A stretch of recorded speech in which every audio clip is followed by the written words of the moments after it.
Magandang araw po mga kapuntos, at sa araw na ito po meron po akong tampok na video para sa inyo at sana ay magustuhan ninyo.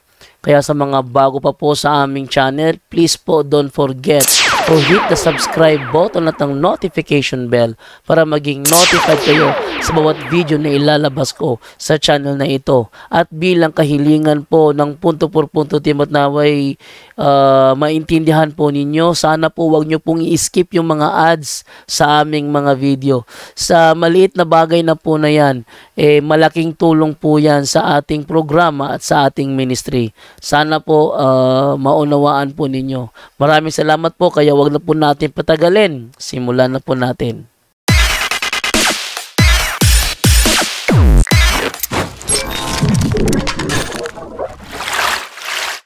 Yan, magandang tanghali po, hapon sa lahat na nanonood ngayon. Narito na po yung aking inaabangan kung saan makikita ang pagkabagsak ni Archie Añedes sa lahat ng mga nanonood.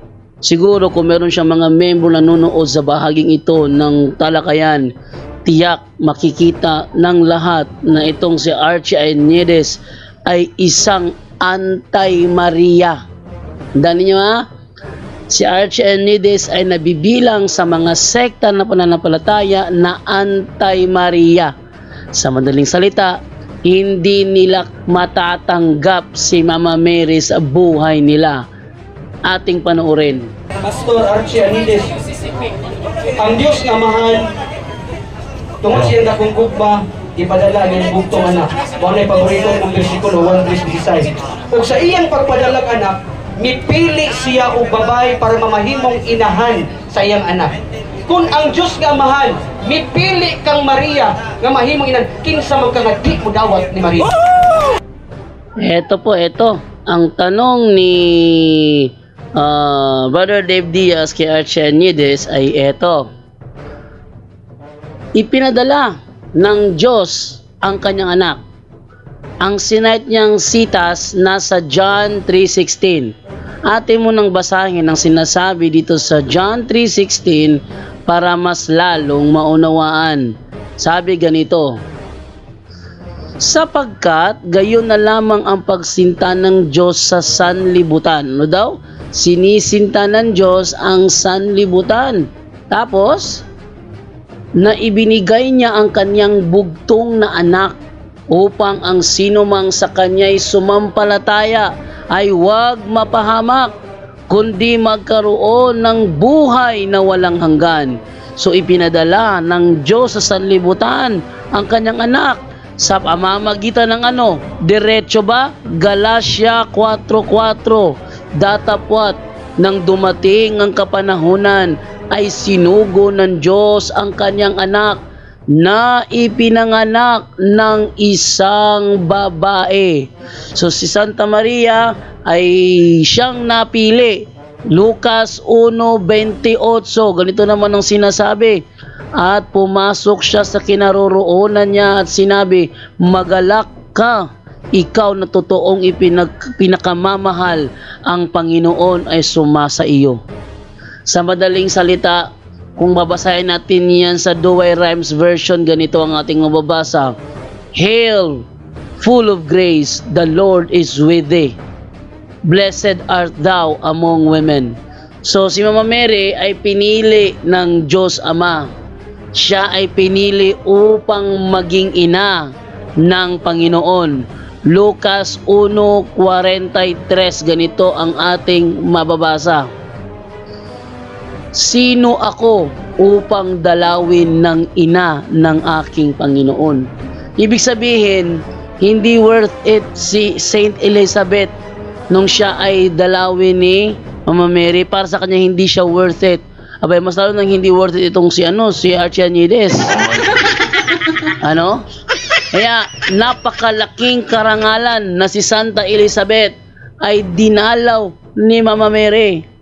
Pinili ng Diyos si Mama Mary upang maging ina ng kanyang anak. Siyang nagluwal, siyang nagpasuso, siyang nag-alaga, at si Kristo naman ay mahal na mahal ng kanyang ina. tinanggap na bukal sa kalooban na magkakaroon siya ng ina, at yon ay si Mama Mary. Minahal niya ng buo, minahal niya ng gusto, isang patunay na walang sino mang tao sa mundo ang makakapantay sa pagmamahal ni Kristo sa kanyang nanay. Ayan, tanong ni Brother Dave Diaz kay Archie Aniedes, kung ang Diyos Ama mismo ang pumili kay Mama Mary para maging ina ng Panginoon, sino ka ba para wag tanggapin si Mama Mary? Yan ang tanong ni Brother Dave Diaz kay Pastor Archie Aniedes. Pakinggan natin kung paano yan sasagutin ng Pastor Solpot na ito. Igsoon, si Maria inahan ni Kristo sa pagkatawo kasi si Kristo. Pero dili inahan ni mo, di po inahan ako. So, ang sagot ni Archie Aniedes, si Santa Maria ay ina ni Kristo sa kanyang pagkatao. Ano ba naman yan? Ano sa kanyang pagkatao? Hindi naman nanganganak ng nature ang tao eh. Ang pinapanganak ng tao, persona mismo. Ibig sabihin ba, yung nanay mo, hindi mo yung nanay sa kaluluwa mo? Nanay lang siya sa pagiging tao mo, pero hindi siya nanay mo sa kaluluwa mo? Yan ba ang turo sa iyo? Ibig sabihin ba, Archie Aniedes, ginagalang mo lang yung nanay mo bilang tao ka, hindi bilang kaluluwa? Ano ba naman yan? Ano ba naman klaseng utak yan? Si Archie Aniedes may espiritu, tama? Oh, ginagalang ba ni Archie Aniedes ang kanyang nanay sa kanyang espiritu o hindi? Ewan ko na lang. Paano niya, sabi niya, hindi siya, si Kristo ay nanay ni Kristo. Si Mama Mary ay nanay ni Kristo sa pagiging tao. Hindi mo siya nanay, hindi ko rin siya nanay. Sa madaling salita, hindi sinagot ni Archie ang tanong ni Brother Dave Diaz. Kaya muling inulit ni Brother Dave Diaz ang kanyang katanungan. Balikan natin at ating ituloy. Igsoon, si Maria inahan ni Kristo sa pagkatawo kasi si Kristo. Pero dili inahan ni mo, di po inahan ako. Kinsa ka nga di mo dawat ni Maria? Mga ko pangutana. Kinsa ka? Kinsa ka nga di mo dawat ni Maria? Kinsa ka ba? Ikaw ba? Kinsa ba? Ikaw ba? Kinsa ba ikaw, tao? Ikaw ba? Ikaw dawat. Ikaw dawat. Ano mo dawat ko lima na inahan ako sa Maria? Nato inahan. Tingnan ninyo ang baluktot na utak ni Pastor. Ni Pastor Archie Aniedes. Ang sabi niya, hindi ko tatanggapin yan. Ribulto yan eh. Ibig sabihin ba, ribulto ang nanganak kay Kristo? Ano ba naman yan? Pero ang naintindihan ko ito, hindi niya tinatanggap sa buhay niya si Mama Mary. I am not referring to the image. I am not referring to the statue. I am referring to the Mary, to the Blessed Virgin Mary that gave birth to Jesus Christ. Ang sabi niya, hindi niya matatanggap. Balikan natin. Kinsa ka nga di mo dawat ni Maria? Mga ko pangutana. Kinsa ka? Kinsa ka nga di mo dawat ni Maria? Kinsa ka ba? Ikaw ba? Kinsa ba? Ikaw ba? Kinsa ba ikaw, tao? Ikaw ba? Ikaw dawat. Ikaw dawat. Ayan, ipinakikilala ko sa inyo ang isang Pastor Solpot na ipinakita niya sa lahat ng tao na hindi niya matatanggap si Mama Mary sa buhay niya, sa puso niya. I am not referring to the image. I am not referring to the statue, but I am referring to the Blessed Virgin Mary that God was chosen to give birth to the Savior.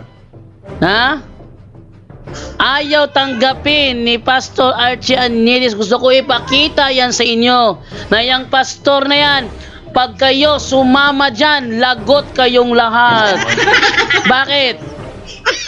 Ipinakita ni Kristo sa lahat ng tao na nasa palibot niya na mahal niya ang kanyang nanay. Pinakaiibig niya ang kanyang nanay. Walang kayang ibigay na pagmamahal ang ibang tao kapantay sa pagmamahal ni Kristo sa kanyang ina. Pero sa paliwanag na yon ni Pastor Archie Aniedes, ipinapakita niya na wala siyang galang sa nanay ni Kristo. Sa tingin mo ba kung ikaw si Kristo, matatanggap mo yon? Ikaw lang ang mahal, yung nanay mo ayaw tanggapin? Kung siya mismo ng magkatawang tao ay tinatanggap niya ang nanay niya, sino ba si Archie Aniedes upang itakwil ang nanay ni Kristo? Kung talagang mahal ni Archie Aniedes ang ating Panginoong Jesucristo, kailangan niyang ipakita yan sa pagtanggap sa mga taong minamahal ni Kristo at nangunguna doon ng kanyang ina. At dahil sa ipinakita niyo ni Archie Aniedes na ipapakita niya sa lahat ng tao na siya ay anti-Maria, na nagbibigay sakit sa kalooban ni Kristo, na si Kristo tinatanggap daw niya pero hindi niya matanggap ang nanay ni Kristo, masakit yun para sa Panginoon. Dahil ang Panginoon mismo tinatanggap ang nanay niya, minamahal ang nanay niya na hindi magawa nitong pastor sulpot na ito na si Archie Aniedes. Yan ha. Eto pa, dagdagan pa natin ang kanyang problema. Tuloy. Ikaw ay nindawat ka ni Maria inahan, bisag dili ni mo inahan. O ikaw ay pagkakon. Okay. Ayan, binabagita ko sa inyo ha, binulyawan pa nitong pastor sulpot na ito na si Archie Aniedes, si Brother Dave Diaz, kung bakit daw tinatanggap nito si Mama Mary gayong hindi naman ito tunay na ina. Ikaw ay nindawat ka ni Maria inahan, bisag dili ni mo inahan. O ikaw ay pagkakon. Okay. Ginili ang pagsingkit-singkit. Kung mabasa na ko sa Biblia, nga si Maria akong inahan po. Dawaton ni pabalik ka pagkakatolik. Ayaw na, ipagsakit. Okay. So, doon na final pangutana ika ni Brad Safety Catholic Faith Defender John Doe. Sa iyang si Safety John Doe sa iyang YouTube yapon. Okay, Brad John Doe. Akong unang pangutan, ari ko na Archie pangutana. Nadungog na ako karon lang yun. Ngayon ka di ka mo dawat ni Maria kay dili mo inahan. Abang utana, nganong gidawat man ni Juan, ni Apostol Juan, si Santa Maria nga di man niya inahan. Agay! Kung si Juan nagdawat, o dili ko magdawat na, magbote ka. Kung si Juan nagdawat, o dili ko magdawat na, magbote ka. O dili ko magdawat na, magbote ka. O dili ko magdawat na, magbote ka. Okay, sa pagkakataong ito, maingay si Divine. Yan ko na lang no, kasi at least kasama ko anak ko. Okay, ganito yan. Pagkakataong ito, ako na ang nagtanong kay Archie Aniedes. Ako na. So tinanong ko siya. Sabi niya kasi, kakarinig ko lang eh. Sinabi niya kay Dave Diaz, bakit mo tinanggap si Mama Mary na hindi mo naman yan tunay na ina? Diyan nakikita ang kasinungalingan mo, sabi ni Archie Aniedes. Ikaw ay nindawat ka ni Maria inahan, bisag dili ni mo inahan. O ikaw ay pagkakon. Ikaw ay nindawat ka ni Maria inahan, bisag dili ni mo inahan. O ikaw ay pagkakon. Ngayon, nang ako lang nagtanong, ako lang nagbigay ng follow-up. Kung si Apostol Juan tinanggap si Mama Mary, tinanggap si Mama Mary na hindi naman niya tunay na ina, bakit ayaw tanggapin ni Archie Aniedes? Nadungog na ako karon lang yun. Ngayon ka di ka mo dawat ni Maria kay dili mo inahan.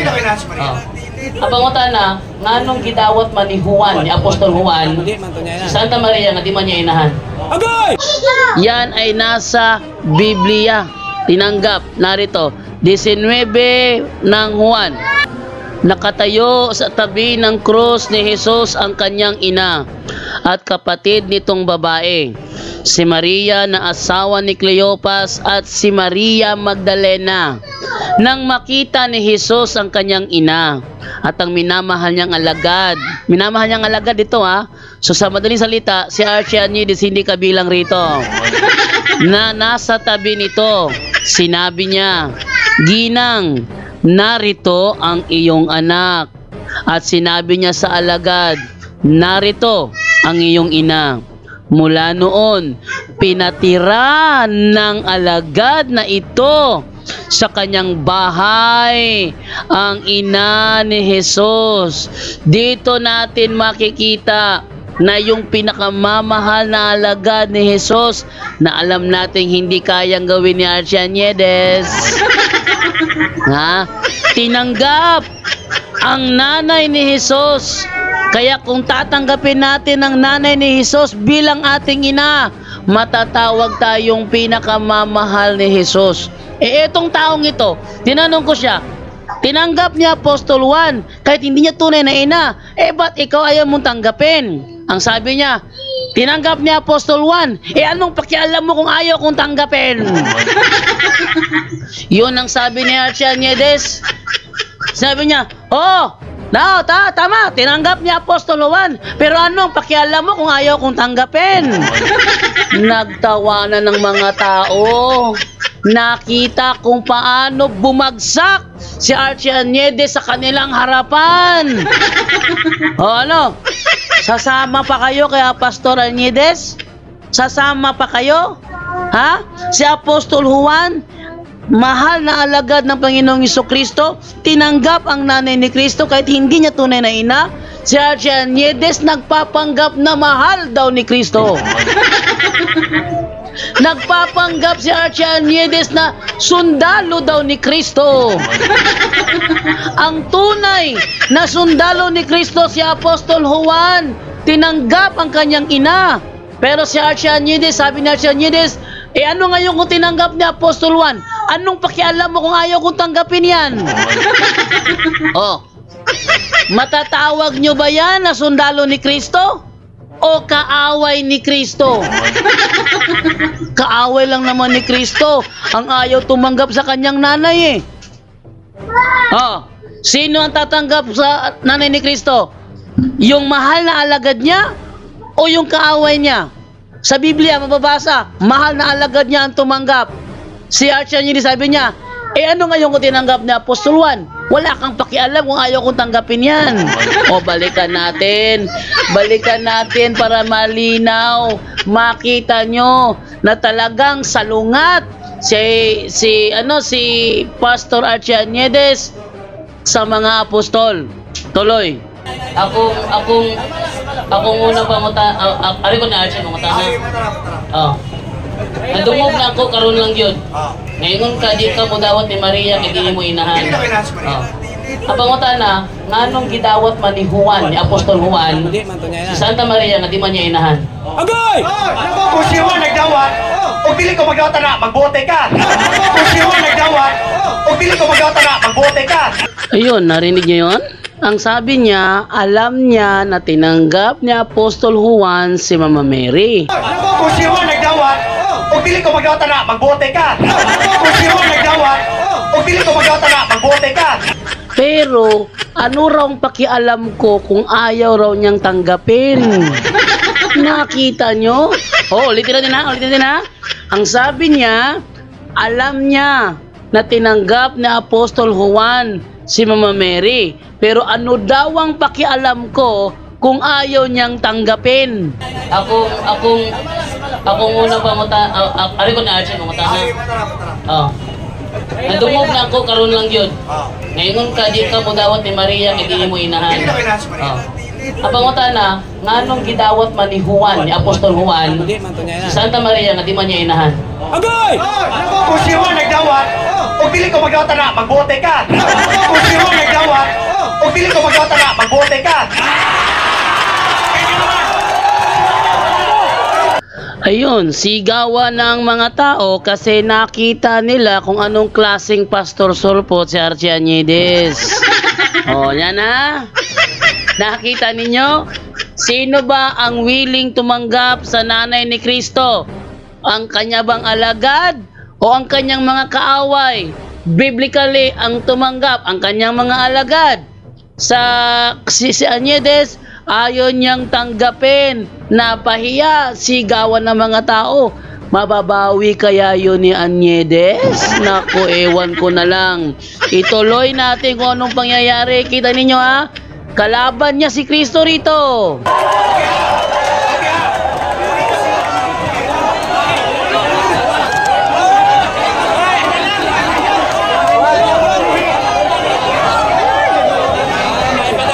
Okay. So, natubag na to. Salamat sa mga pagutana. Wala na yung mga pagutana kay mag-blessings na. Napoy final. Napoy karoon pagutana si Brother Jando. Isa imong patubagon. Apa si Brother Archie. Okay, last question. Okay.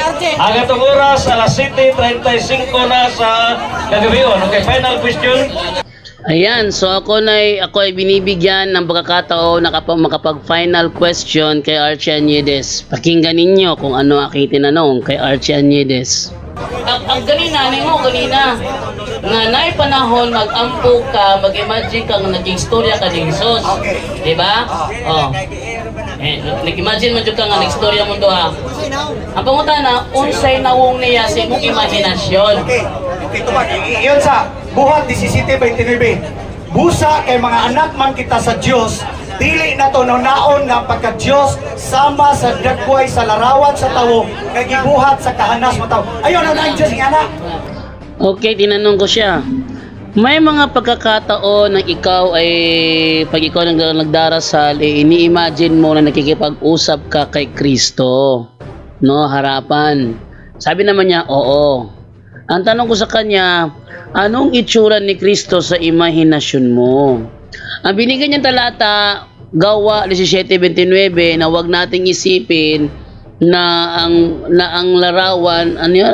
Atin na lang basahin para makita natin ano? Etong sinasabi sa 17:29 ng Gawa. Itong sinasabi. Sapagkat tayo'y mga anak ng Diyos, wag nating akalain ang kanyang pagka-Diyos ay mailalarawan ng ginto. Hindi yan ang sagot sa tanong ko. Ang tanong ko, pag nagdarasal siya, sa kanyang isipan, nakaharap daw niya si Kristo, nag-i-imagine siya, anong mukha meron si Kristo? Yun ang aking tanong. Kaya pakinggan natin kung paano yan sasagutin ni Archie Añedes. Sige, sunod na, last na lang ang pangutana. Ang among Kristo sa among imagination, taas buhok, dunay bungot, tangos o ilong. Sa imo, ang sinagway? Specify ba sa Biblia na nga mo na si Kristo? Walay nagway.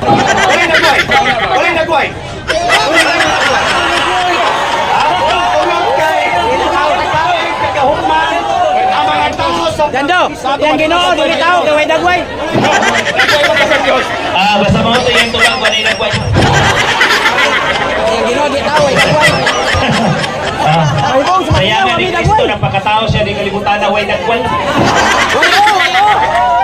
Paglubag bilahan wa ni dagway. Okay, na ta sa mga sacramentals. So, yes, salamat kayo, Pastor Archie. Ayun, kawawa naman. Yung Kristo na pinakausap niya walang muka. Buti pa yung Kristo sa sabungan, meron pang muka. At yung Kristo na sinusundan ng mga apostol, meron ding muka. Yung kanyang Kristo, walang muka. Alam nyo, isa sa mga pasyente sa Office of Exorcism na open ng kanyang third eye, sabi niya, yung demonyo daw kapag kinakausap daw siya, walang muka. malaki ang duda ko na yung kinakausap nilang demonyo, yun ang kinikilalang Diyos ni Archianides. Tingnan ninyo, matindi ang hatred niya. No? Yung anger niya, nangingibabaw ang anger niya, yung hatred niya. Ayaw niyang tanggapin si Mama Mary. Sabi niya, alam niya na tinanggap ni Apostol Juan, pero anong pakialam daw natin kung ayaw niyang tanggapin?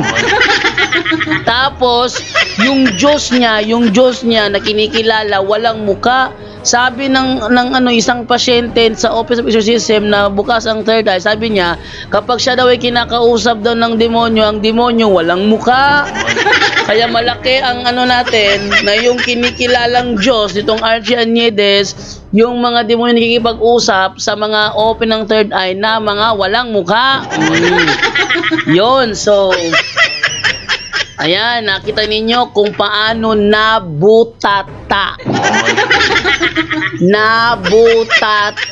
ng husto si Archianides, at mas lalong bumagsak ang kanyang karir matapos niyang maiparinig sa mga tao na ayaw niyang tanggapin si Mama Mary. Kung si Mama Mary tinanggap ng mga apostol, tapos siya ayaw, tingnan niyo na hanapin ko yung yung talata mismo na ang mga apostol dati pag sila ay nagmi-mission, kasama nila si Mama Mary. Wait, ano nangyari dito? Ay, ano ba nangyari? Ito talaga si Michael talaga pinapalitan yung words. Ito. Hanapin natin. Okay, Maria. Try natin dito sa aklat ng Gawa. At ating simulan sa aklat ng Gawa. Okay. Gawa 1:14. Tingnan ninyo Basahin ko yung sinasabi sa Gawa 1:14. Tingnan ninyo kung hindi ba kasama si Mama Mary dito. Tinanggap ng mga alagad. Yan. Lagi silang nagsasama-sama upang manalangin, kasama ang mga babae at si Maria na ina ni Jesus, gayon din ang mga kapatid ni Jesus. Ang mga apostol, kasama nila si Mama Mary. Si Archianides ayaw tanggapin si Mama Mary. Baliktad talaga, baliktad, sobrang baliktad. So, yan yung nakikita. Meron pa. Ito naman sa yun na nga. So, yan ang makikita na si Mama Mary tinanggap, hindi lang ni Apostol Juan, kundi tinanggap ng buong iglesia. Pero si Archianides ayaw niyang tanggapin. At take note, sa mga confirmed demonic possessed, mas madali sa kanilang sabihin ang I love you Jesus kaysa sa I love you Mama Mary. Bakit? Mababa ang kanilang tingin kay Mama Mary. Yung mga demonyo, hindi nila magawang sabihin I love you Mama Mary kasi pa sa kanila mas mataas sila, mas nakahihigit sila kay Mama Mary, kaya mababa ang tingin nila kay Mama Mary. Tingnan mo si Archianides, mababa ang kanyang tingin kay Mama Mary. Bakit? Tinuturing niya kanyang sarili na sundalo ni Kristo. Tapos yung nanay niya ayaw kilalanin. Kita nyo? So dyan yung makikita. Nakikita ko na kung anong Diyos meron si Archianides, at yon ay ang mga demonyo na nagpapakita sa mga open ang third eye. Okay, so halata naman, walang sino mang makakatutol. Bakit? Tingnan nyo, pag siya nangaral, anger nangingibabaw, hatred nangingibabaw, at mahilig sa chismis. Mahilig magbintang ng kasinungalingan. Diyos-Diyosan daw ang rebulto sa Romano Katoliko, pero nang hanapan siya saang aklat Katoliko mo nabasa na tinuturo ng simbahan Katoliko na Diyos-Diyosan ng rebulto, sabi niya, walang mababasa sa libro nyo. Eh, saan niya kinuha yon? Sa chismis. Oh, yung chismis ba sa Diyos o sa demonyo? Halatang halata. Very obvious. Sa demonyo yon. Okay. Kasi utos sa Biblia, sa Old Testament noon pa inutos na huwag kang magbintang ng kasinungalingan sa iyong kapwa. Pero si Archie Añedes, mga pinagsasabi, puro bintang na kasinungalingan. So, meron pang po si Brother Eugene Gapo, si Archie daw feeling panalo. Ha? Feeling panalo? Eh, paano nanalo yun? Ano ang tema? Patutunayan niya na ang mga rebulto ng Romano Katoliko ay Diyos-Diyosan ng mga pagano. Eh ano, may napatunayan ba? Wala. Sabi ni Padre Darwin, ginamit mo ang Habakuk 2:18. Ang tanong ko, meron na bang Romano Katoliko niyan? Sabi ni Archie, meron na daw. Ala, paano nangyari yun? Ang sinasabi sa history, the Roman Catholic Church began in an upper room in Jerusalem almost 2,000 years ago. Way back 2,000 years ago, Archie Añedes, is not the time of Habakuk. It's the time when Jesus was born. Nandyan yung first century. At 33 AD nagsimula ang Romano Katoliko. Hindi siya nagsimula sa panahon ni Habakuk. Tingnan ninyo ha. Tingnan ninyo. Sa Biblia, 21:15 ng Lucas, basahin natin ano? Sabi sa 21:15 ng Lucas ay ganito ang sinasabi. At isimulan sa sa 14. Ipagpasya ninyo na huwag kayong mabahala kung paano ninyo ipagtatanggol ang inyong sarili, sapagkat bibigyan ko kayo ng pananalita at karunungang hindi kayang tutulan o pabulaanan ng sinuman sa inyong mga kaaway.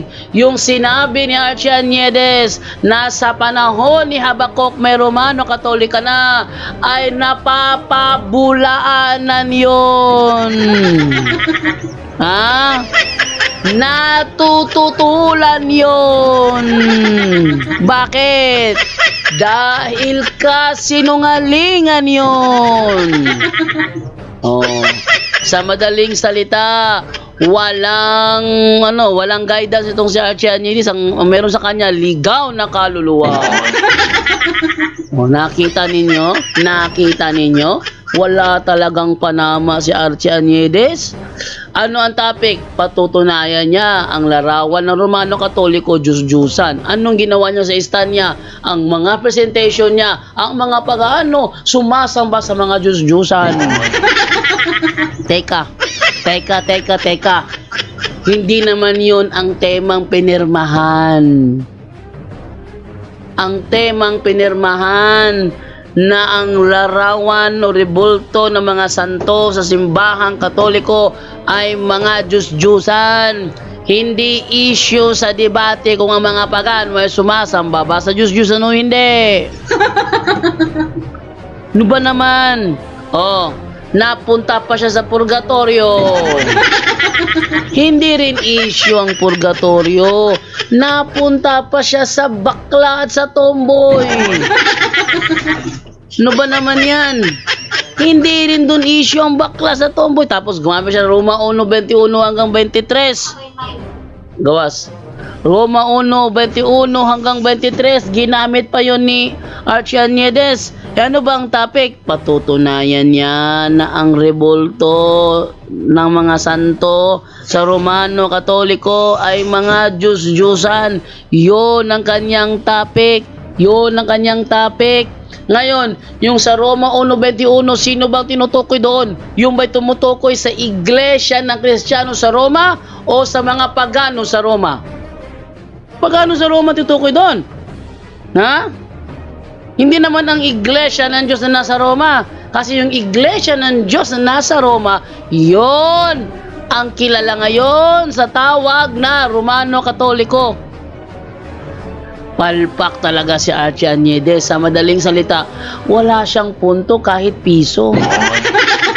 Sabi niya, alain nyo, yung kanyang huling tanong kay Padre Darwin, tinatanggap mo ba na ang revoltong ito ay gawa ng kamay ng tao? Sabi ni Padre, oo, gawain na kami ng tao. Ay, wala na akong tanong.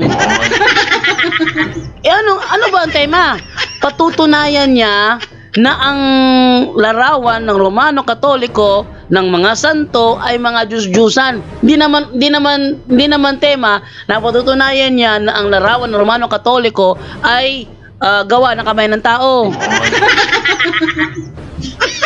Talagang wala napatunayan. Sasabihin niya, hindi ba yung Diyos-Diyusan gawa ng kamay ng tao yon? Eh, ang tanong, yung revolto ng kerubin, kaninong kamay ang gumawa nun? Talaga, mahina. Talagang hindi worth it. Hindi talaga siya worth it. Ha? Zero siya. Mas lalo ko pang ibabagsak yun pag ako pa nakalaban nun. Ha? Mas lalo ko ibabagsak yun kung ako pang kinalaban nun. Buti na lang si Padre Darwin, siniro lang siya. Ako, sisiruin ko na siya, ibabagsak ko pa talaga siya. Yun. Sa tanong ko nga lang, bumagsak na siya eh. Alain mo? Si Apostol Juan, tinanggap niya si Mama Mary kahit di niya tunay na ina, ba't ayaw mong tanggapin? Sabi niya, alam ko naman, tinanggap niya Apostol Juan si Mama Mary, si Maria. Eh anong pakialam mo kung ayaw ko tanggapin yan? Oh, palusot niya. Eh hindi ko tatanggapin niya kasi patay naman yan. Eh yung Maria tinanggap ni Apostol Juan, buhay naman yon. Eh ba't sinabi mo? Alam mo na tinanggap ni Apostol Juan. Yung revolto ba tinutukoy ko? Ano ba naman to? Palusot na, sad-sad pa. Ha? Papalusot na, sad-sad pa. Sabi niya, alam ko na tinanggap ni Apostol Juan. Eh anong pakialam niyo kung ayaw kong tanggapin yan? Anong tinanggap ni Apostol Juan? Revolto ba yon? Yun ang buhay na Maria. Ang tinatanong ko sa kanya, hindi naman revolto. Kasi para sa amin mga Katoliko, hindi revolto si Mama Mary. Ginawan lang ng revolto. Ang tanong ko sa kanya, kung ayaw mong tanggapin kasi hindi mo tunay na ina, bakit tinanggap ni Apostol Juan? Sino ba yung ko tinanggap ni Apostol Juan? Revolto ba yon? Hindi. Ang tinanggap niya buhay yon. Ang tanong ko, ba't ayaw mong tanggapin yung tinanggap ni Apostol Juan? Sabi niya, tinanggap niya yun kasi buhay yon. Eh yan, patay na yan. Ano, revolto, patay? Ha? Kailan mamamatay ang revolto? Wala naman niyang buhay. Talagang humina. Humina ang common sense ni Archie Añedes tapos feeling panalo. Lelang mo. Feeling panalo? Wag kang mag-ano na feeling panalo ka. Bakit? Ni isa, gas lahat eh. Wala kang puntos ni isa man. Kaya nga objection. May pinirmahan na walang sisigaw. Eh siya, sigaw ng sigaw!